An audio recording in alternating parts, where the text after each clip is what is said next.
name is Denise Williams, and I'm the Director of Assessment for the Wichita Falls Independent School District. Through the course of this year, your child has experienced many new changes.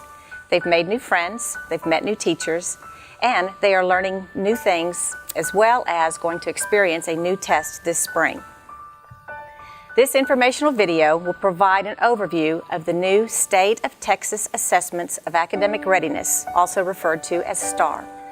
The STAR program includes new tests for students in grades 3 through 8 and 12 end-of-course tests for students in high school. STAR replaces the Texas Assessment of Academic Skills, which we've known as TAKS, which has been in place since 2003.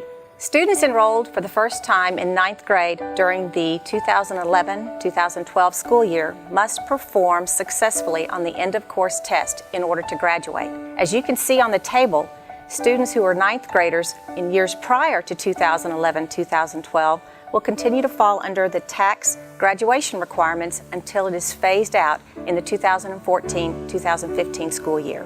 How is STAR different from TAKS? The STAR test is significantly different than the TAKS tests that we've known in previous years.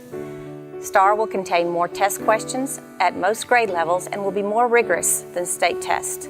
STAR tests emphasize readiness standards, which are the knowledge and skills considered most important for success for the grade level or subject that follows, and ultimately college and career readiness. STAR assessments will cover material students studied the current year rather than testing knowledge and skills taught over multiple years like the TAKS test did. For the first time, students will have a 4-hour time limit in which to complete the test. STAR will be administered at different times for different subject areas and grade levels. 3rd through 8th grade test will be administered during the months of March and April. The reading and writing test for the English 1, 2, and 3 EOC test will be administered the week of March 26 through 28, while the majority of the end-of-course test will be administered during an assessment window in May. The structure of the test will vary by grade level and by subject area, but will include multiple choice items, griddable items, and an essay for the writing portions of the test. Why is the test changing?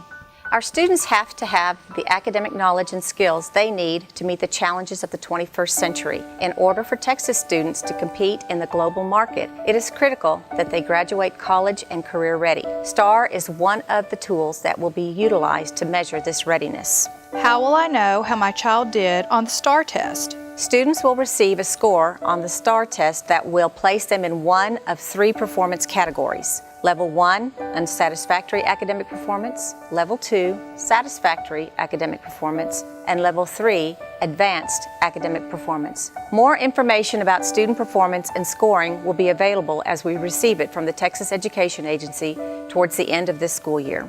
For the first year of implementation, the release of STAR results will be delayed due to standard setting by the Texas educator groups. Until that time, each school will be responsible for reporting assessment results for the students that they serve. What happens if my child does not pass the STAR test? State test scores are just one factor that is taken into consideration when determining whether a student passes to the next grade or not.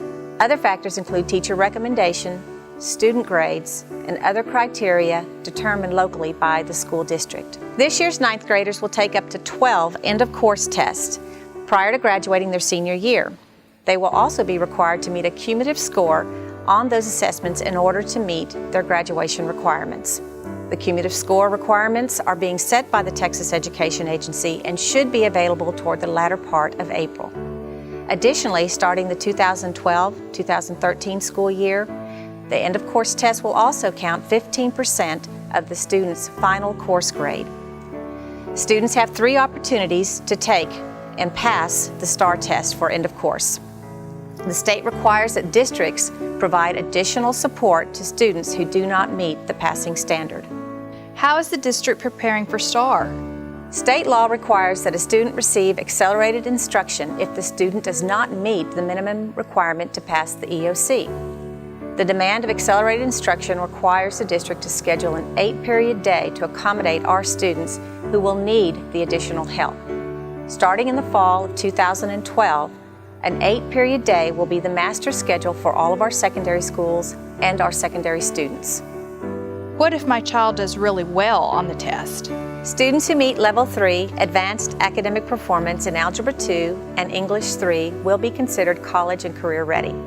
This indicates a level of preparedness for post-secondary opportunities.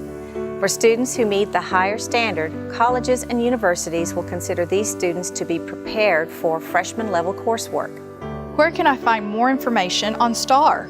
The latest information about STAR is available at the Texas Education Agency's website under Testing and Accountability. The Wichita Falls ISD website also has a STAR tab located on the lower left-hand side of the page. You can always contact your child's school. In closing, with an end goal of preparing Texas students to be successful in the 21st century, the STAR assessment program will provide educators and the public with a measure of that goal. It will take students, parents, educators, school boards, and the community working in collaboration to meet the challenges of implementing this new assessment program and ultimately preparing Texas students for college and career success. At this time, I wish you and your child a successful school year and your child much success on these spring assessments.